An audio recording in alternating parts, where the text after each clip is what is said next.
On this edition of Alberta Dugout Stories, the podcast, former Calgary Vipers All-Star and Sidearm Nation founder Geoff Freeborn joins us to talk about his journey, including playing on almost every continent.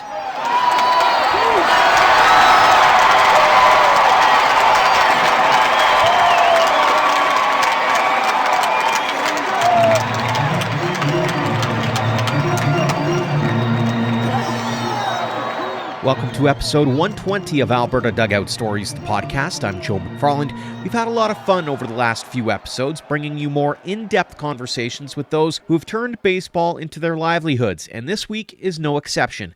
Calgary's Geoff Freeborn has made a name for himself in a variety of ways, breaking onto the scene with the hometown Vipers between 2006 and 2008, including an all-star caliber season. He went on to spend years traveling around the world, then coaching, leading to a profile we wrote on him a little more than 3 years ago at albertadugoutstories.com. We hadn't had him on the podcast yet, so this seemed like a pretty good opportunity to catch up on his coaching, his golf game, and on Sidearm Nation. Geoff, thanks so much for joining us here on the podcast. Yeah, thanks for having me. Let's start off with, how does an Alberta kid like yourself end up falling in love with the game of baseball? But yeah, I grew up, played Bow Ridge Little League right behind that, the field right behind Foothills there. So I, went to a lot of Cannons games growing up, and after practice or a game at, Bow Ridge, we'd kind of maybe sneak in at the end. Or actually, I think it was free to get in after like the 7th inning. So I remember catching a lot of end of games too. But I think that definitely kind of got my interest as far as baseball, was just kind of watching the Cannons for sure. And I think being a left-handed pitcher, definitely I kind of stood out a little bit when I was younger. That definitely kind of helped me, I think get to the next level. I played baseball Calgary all 6 years. I played 3 years of bantam. I was peewee age, but I was able to play as a bantam as a 13-year-old, and just a sport that I always enjoyed playing, just that one-on-one pitcher versus hitter, but still that team atmosphere. But yeah, I kind of fell in love with the game pretty young. So did you play any other sports growing up, or was baseball the be-all, end-all in your eyes? No, I definitely was a multi-sport athlete. I was actually pretty high-level tennis player growing up, volleyball player. There was a period there, actually, volleyball was up there as well. I remember going to a lot of University of Calgary Dinos, the Dinos Cup and stuff too. And, I kind of maybe regret maybe doing so much of basically the same repetitive motion, tennis, volleyball, baseball. Obviously, was good at it with my spike and my tennis serve and my pitching. But I do think maybe I wish I would have maybe take some pressure off my shoulder and maybe focused on one thing a little bit earlier, but at the same time, I loved all three. So you mentioned being a left-handed pitcher. Was that a little difficult to kind of try to find local people to lean on for experience and training and that kind of thing when you're looking everything through a backwards lens? I was fortunate enough, when I was in high school, I was able to kind of get some work in with some older coaches like Harold Northcott. He was a lefty and was coaching Team Canada at the time. I was fortunate enough to work with some guys like Mike Ross, who was a former Team Canada. He would do some stuff with Baseball Calgary. So to kind of have experience from two former national team, those two guys definitely helped my pitching career for sure. So talk us through that evolution of Geoff Freeborn, the pitcher, and particularly going from Calgary up the chain of command where you're finally getting yourself into pro ball.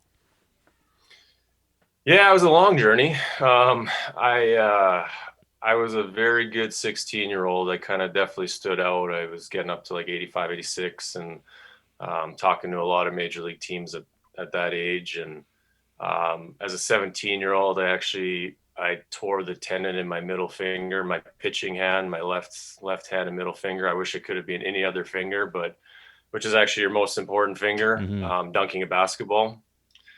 Had to have surgery, and definitely there was a point there I was told I might never pitch again. But that actually made me work even harder. But there was a period there where I actually wasn't sure what my career would look like, and a lot of rehab. my grade 11 year, and my velocity was definitely down, but it kind of maybe forced me to pitch, learn how to pitch and focus on maybe my off speed, and made the junior national team the following year and was able to kind of get my velocity somewhere back where it was. But I've always kind of had shoulder injuries because of that surgery. Just the way I grip the ball and not quite having that same feeling off that middle finger. It's definitely been a little bit of probably more of a grind than maybe a lot of people didn't realize I had that surgery. But I went to junior college I went to a JUCO in California first, transferred to a JUCO in Idaho, and then I went to Northern Kentucky University. So pretty fortunate. Then I got to play 5 years of professional baseball all over the world.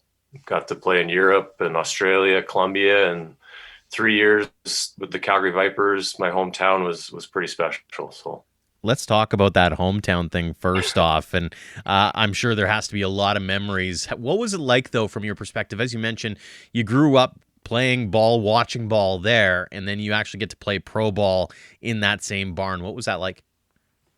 Definitely a little surreal. Like I remember my first outing, with the Vipers, just, I mean, actually, honestly, even just kind of sitting in the bullpen, waiting for the call, but just kind of, seeing the little leaguers still out there with Bo Ridge and just kind of realizing that was me, give or take 13, 14 years before. And, kind of dreaming. I mean, obviously I was hoping to be with the Cannons in AAA, but ended up being the Vipers. But I mean, still pretty special. And just being on that mound for my first outing with the Vipers, I honestly don't even remember it. Really, it was kind of a, one of those kind of, in a way, blackout moments where I just, I had a good inning, kind of 3 up, 3 down, but I really honestly don't remember much of it. It was just kind of one of those, obviously I didn't make it to the bigs. So that was in a way kind of maybe like a mini kind of call up for myself. Right. So pretty special. Is that something, when you look back on, did you have that opportunity maybe after the first time around to soak it in a little bit more the second, third, fourth time around and go, yeah, this is still pretty cool? Yeah, no, absolutely. And definitely after that first season, definitely kind of sat back and realized how special and how lucky it was for even to get to that level. That's actually like halfway through that first season, Coach Bush dropped me down. I thought I was getting released. He called me into the office. I think I had like a 6.5 ERA the first half of the season. And luckily in the Northern League, you have to carry 5 rookies. And I was the one, I was the local kind of token rookie, which probably helped. But I thought he was releasing me. And that's where Bushy suggested, hey, have you ever tried dropping down? And honestly, I had nothing to lose. I gave it a shot. That day I went out and kind of worked on it.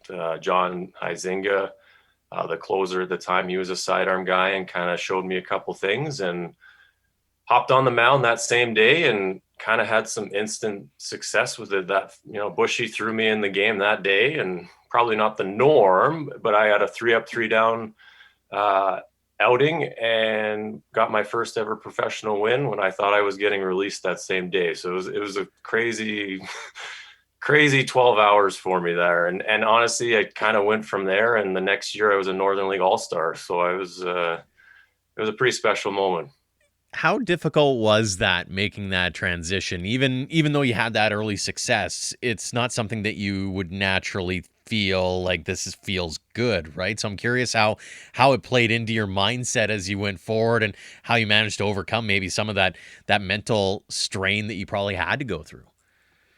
Yeah, and honestly, even just with the sight and stuff too, and a lot of guys struggle with, really kind of taking the plunge, and it's something you can't necessarily be 1 foot in, 1 foot out. If you're going to drop down, you really have to fully commit to it. I was in a situation where I had to, right? Like I was getting released, so I basically did it, right? So I know for a lot of high school kids, it could be their ticket to play college ball. For a lot of college guys, it could be their ticket to maybe playing pro ball. But you do have to kind of buy into it and see where you stand in the, on the totem pole in the bullpen.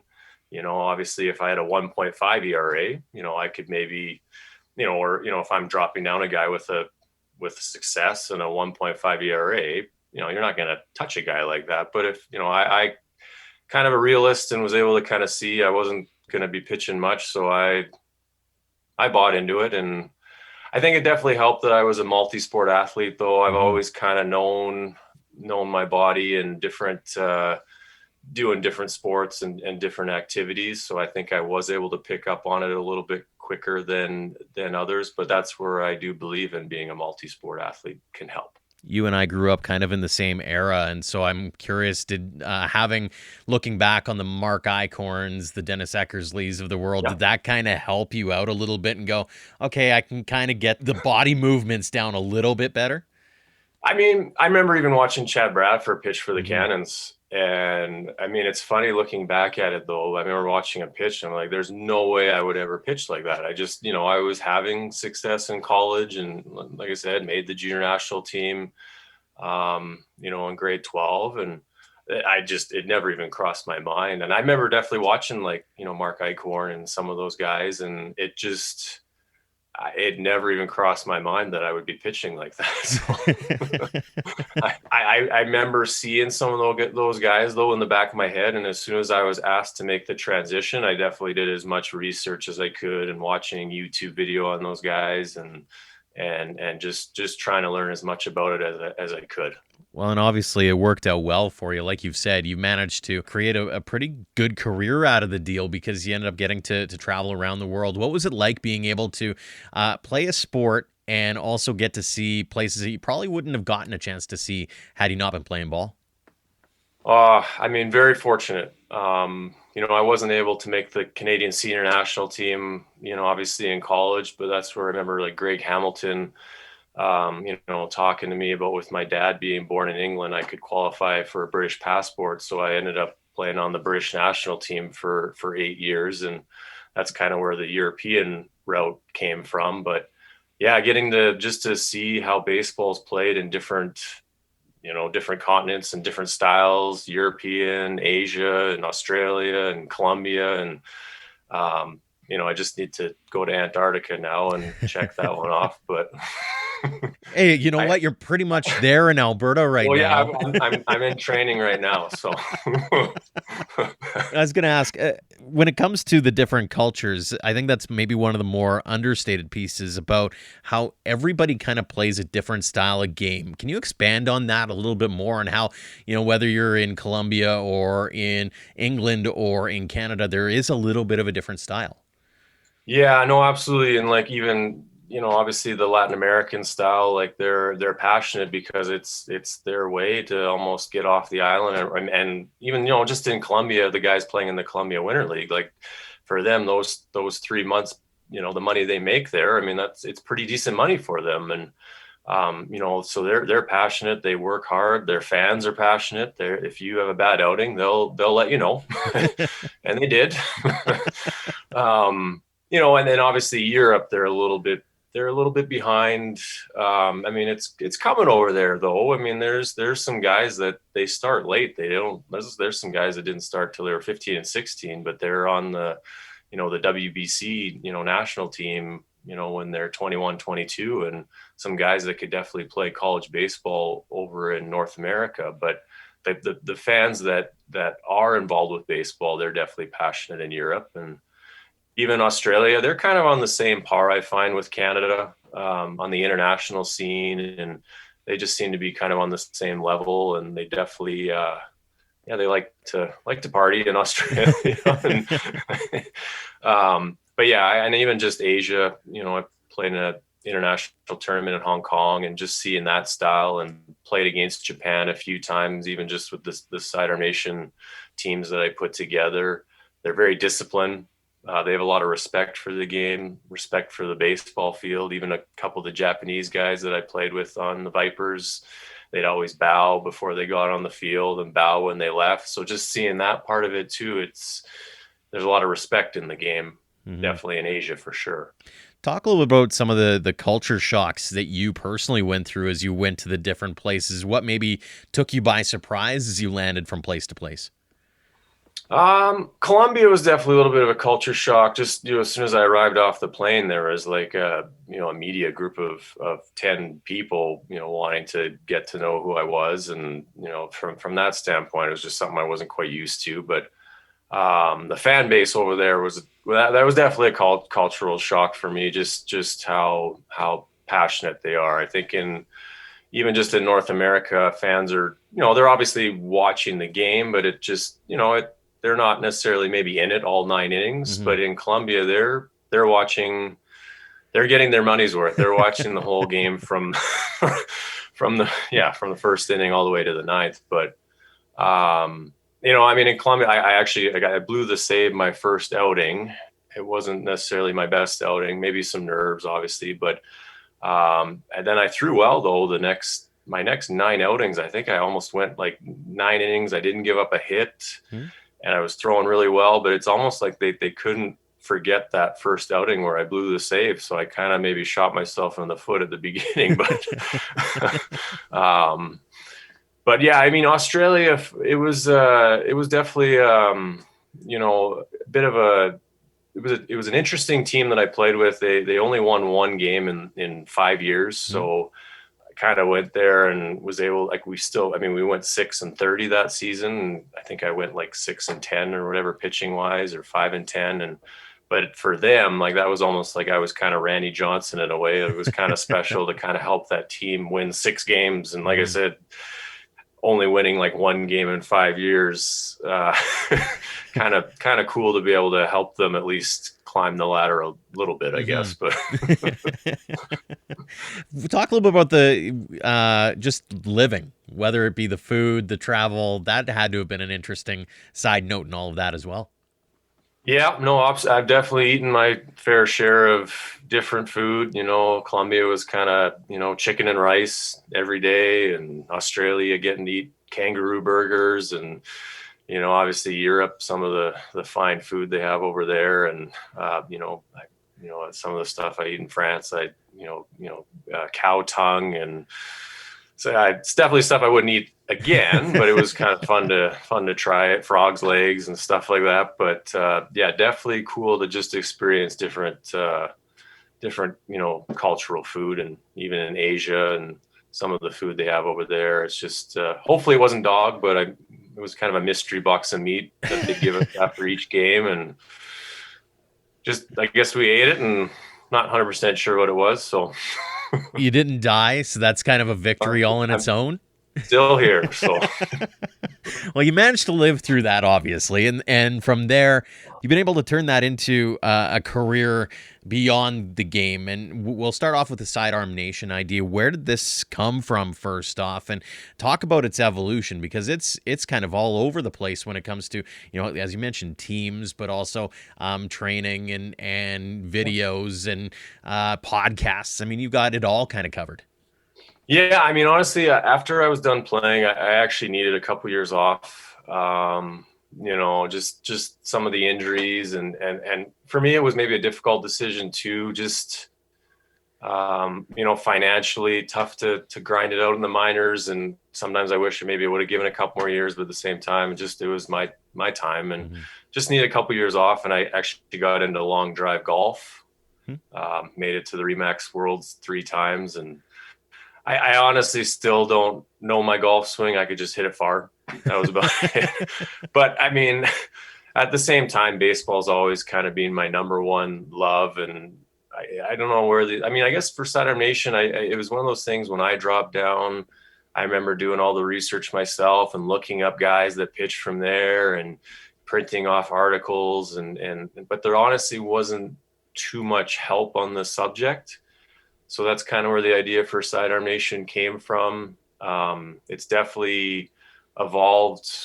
I didn't really know at first where it was going to start. A lot of it was just kind of maybe the interviews and connecting with former and current big leaguers. And from that standpoint, I had no plans on doing camps or that part of it. But the more emails I got from parents and players, they kind of asked, like, hey, have you ever thought about doing camps? And that's kind of where that obviously came from. And those have been pretty cool to set up. And, having guys like Choate coming out to games, or the camps. And, we got Ben Rowan and Cameron Lowe, and Chad Bradford came out to our Mississippi camp. So to have some of those guys come out, it's been pretty fun and special. And, my goal with Sidearm Nation has just been to try and help as many sidearm submarine pitchers get to whatever level they want to, whether that's the high school kid trying to get to college or a college kid trying to get to pro ball. And it's been pretty fun.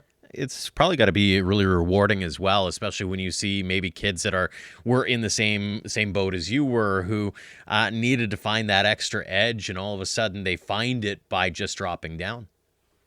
Yeah, no, and it can definitely be a big changer for a lot of guys. Honestly, a lot of the guys I've interviewed, they wouldn't have made the bigs if they didn't drop down. A lot of guys would have barely pitched in college if they didn't drop down, and it can just be like just this instant game changer for a lot of pitchers. And just to especially to see a guy develop. One of the kids came to a couple of our camps and got signed out of indie ball by the New York Mets, Josh Hedgka.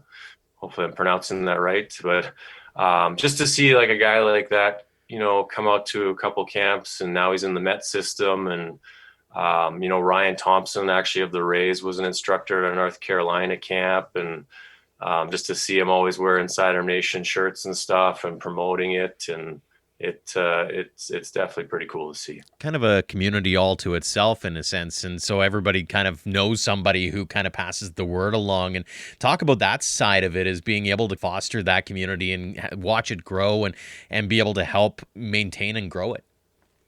Yeah, and honestly, it's one of those things too, where a lot of times even pitchers get asked to drop down by their pitching coach, and almost like, hey, just go work on it in the corner, right? Mm-hmm. So hopefully just able to kind of give that little bit of a support group. I mean, we kind of joke about it at some of the camps that it's almost like an AA group, like kind of everyone kind of shows up at the camp kind of nervous, like heads down, like, we do an introduction, all the, kids kind of introduce themselves, but kind of just, yeah, I'm a sidearm pitcher.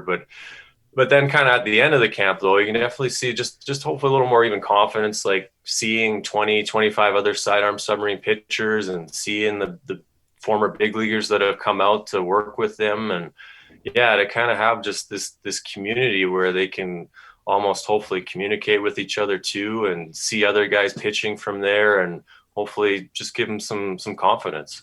And obviously you've been involved in the coaching game as well here in Calgary and around the world with Sidearm Nation. Talk about how rewarding it is from that standpoint, is to be able to see some of these kids develop, and maybe they're not pros, maybe they're just doing it until they're 25 or whatever the case may be once they're done school, but being able to have that opportunity to give back to the game that gave to you.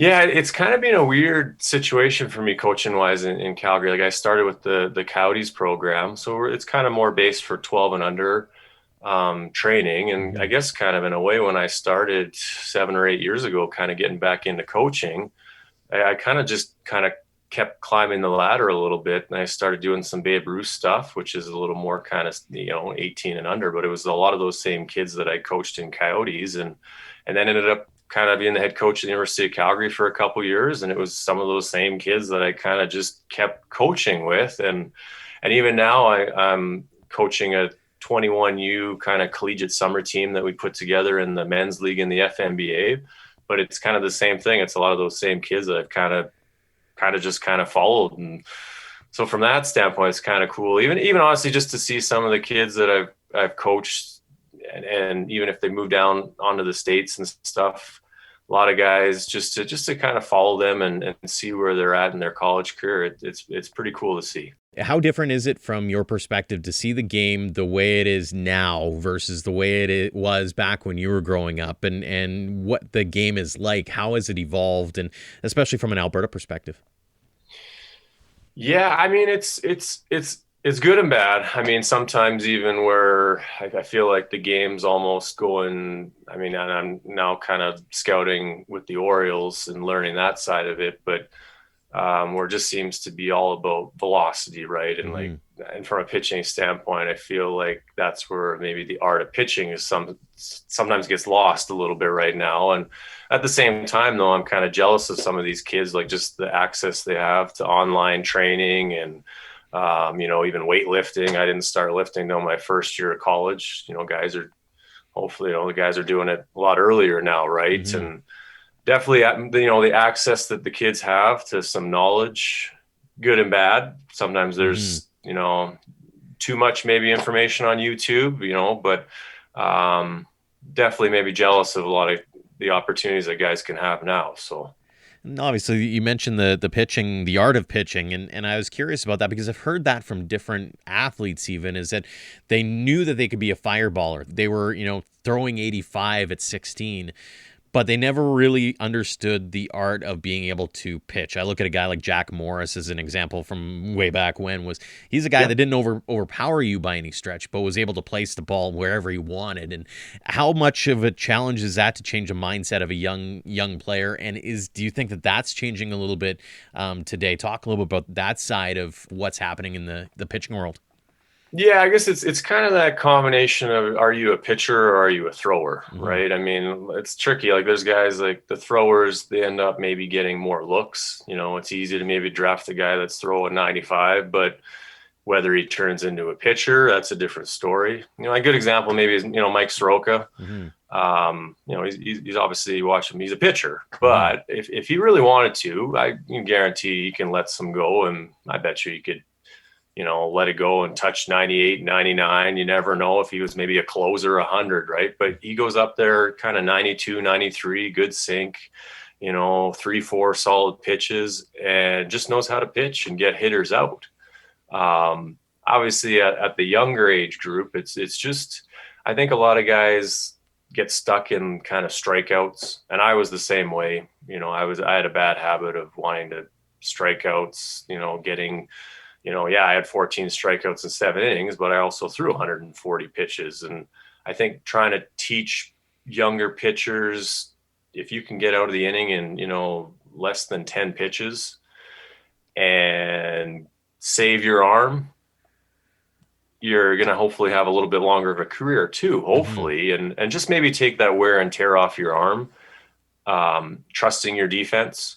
I think that's where a lot of pitchers struggle with, want to strike out everyone. And, obviously it depends what level you're playing at, but I think just, pitching to contact would be some good advice that I like to give to a lot of young pitchers. And I know it can be trickier to buy into that, but like I said, I mean, you can definitely save the life out of your arm by hopefully just eliminating some of those extra pitches. You mentioned a little bit of the advice for those young kids who might be listening or that you typically talk to on a day-to-day basis. Using your worldly experiences, what are some of the things that you tell them that maybe you hope that sticks with them from what stuck with you? Yeah, I mean, something that I was taught and it kind of stuck with me, and it's always it's one of those things like a lot of guys can put in the work when the coach is watching, but it's the guys that are going to actually maybe pass some of the guys with maybe a little more talent, but it's just putting in the work when there's no coach watching. That's the time where you're going to get stronger and working on your mechanics, even at home, doing the little drills that coach is telling you. Like I said, it's easy to do it when the coach is actually watching you, but doing those same drills, at home. Mm-hmm. And instead of maybe playing video games, doing some drills for a few minutes, right? And obviously there's a lot more maybe distractions nowadays than there was when I was growing up, but I mean, that's where it's going to maybe separate the guys that actually are serious about baseball and the guys that aren't. Mm-hmm. When you look back on your career and you look back at what you've accomplished and that, what are you most proud of? I mean, actually, honestly, though, coming back from that surgery, I remember being told by the plastic surgeon, there's a chance might not ever pitch again. I'm glad he said that, though, because it definitely made me go through the rehab probably a little bit harder. So maybe he said that for a reason. But bouncing back from that surgery and the following year still being able to make the junior national team definitely definitely something I'm pretty proud of. Even just making that junior national team with guys like Jeff Francis and Justin Morneau and Russell Martin and, Jim Henderson and guys like that. And I mean, I'm fortunate enough just to have my name on that roster. But if you look at the roster, I still don't quite know how how I lucked out there. But I was always just I was competitive on the mound. I mean, I'm definitely kind of, that quiet confidence probably off the mound, but on the mound, I definitely always like to compete. I even though I was 6'3" when I was on the mound, I pitched like I was 6'10" and Randy Johnson. Even if I was only throwing 86, I still came right after the hitter like I was throwing 96. I didn't nibble or mess around. I like to go right after the hitter, and if I was going to get beat, I'd rather give up a home run than a walk. So I always just like to challenge the hitter and go right after him. Did you ever, over the course of your career, find yourself awestruck? Somebody who kind of made you go, whoa, that's a out of this world talent, or beyond that, somebody that you knew was very talented or was a pro, and you managed to catch their ear for a few minutes, or pitch against them, or play with them, that kind of thing? I got to play with Jose Canseco for 5 days. Yuma was kind of short on players, so I was Ozzie Canseco for 5 days, and some people actually thought I was Ozzie Canseco, but clearly not the same build. But getting to play with for Jose and with Jose, and just kind of having him as my manager for 5 days, that was a little kind of surreal, just watching him play growing up. But the guy that kind of stands out, though, that I was when I was pitching in Germany, he went 3 for 3 off of me, and like I had thrown some really good pitches to him, and pitches that I had got former big leaguers out in indie ball, and this guy went he got a double off the wall, like a hard single up the middle, and it turns out it was Max Kepler on the Twins. And like I said, I think he was like 15 at the time, like just this young kid. I'm like, I just threw some really good pitches, and he like, I mean, who is this kid? And and like some guys are telling me like, no, this just watch, in a couple of years he's going to sign for a lot of money. And turns out he was pretty good. So I didn't feel that bad at the time. I'm like, this 15-year-old, I couldn't get him out to save my life. I'm like, I quit. I'm done with baseball. But turns out he was okay. When you look back on that career again, what are some of the things, some of the lessons that you learned that have always stuck with you? Some of those things, baseball-wise or life-wise, as you've done all your travels, that you're just like, yeah, I wouldn't trade that for anything else in the world. Yeah, definitely. Just never quite. Never giving up on that goal of playing pro ball. My goal was to get drafted out of college. Didn't happen. A lot of guys might quit after that or hang up the cleats, but I still knew I had some talent there and wanted to give it a shot, and kind of sticking with it. And I mean, it's definitely a grind in the minors. It's not a glamorous lifestyle by any means financially, and but I think one of my definitely special to drop down and then the following year make the Northern League All-Star team. I think Drew Miller and myself, I think we were almost the only 2 guys in that All-Star game with no affiliated ball experience. And I was able to kind of get some attention and had some workouts with some MLB teams after I dropped down. So just to kind of almost just keep plugging away. And, unfortunately I never signed with an affiliated team, but I guess that's where it's been pretty special even now to kind of start working with the Baltimore Orioles. And, wasn't able to sign as a player, but now that I'm able to kind of do some stuff scouting wise, I'm obviously looking forward to doing more with the Orioles organization. So you segued really well into my next question, which is what's next for Geoff Freeborn?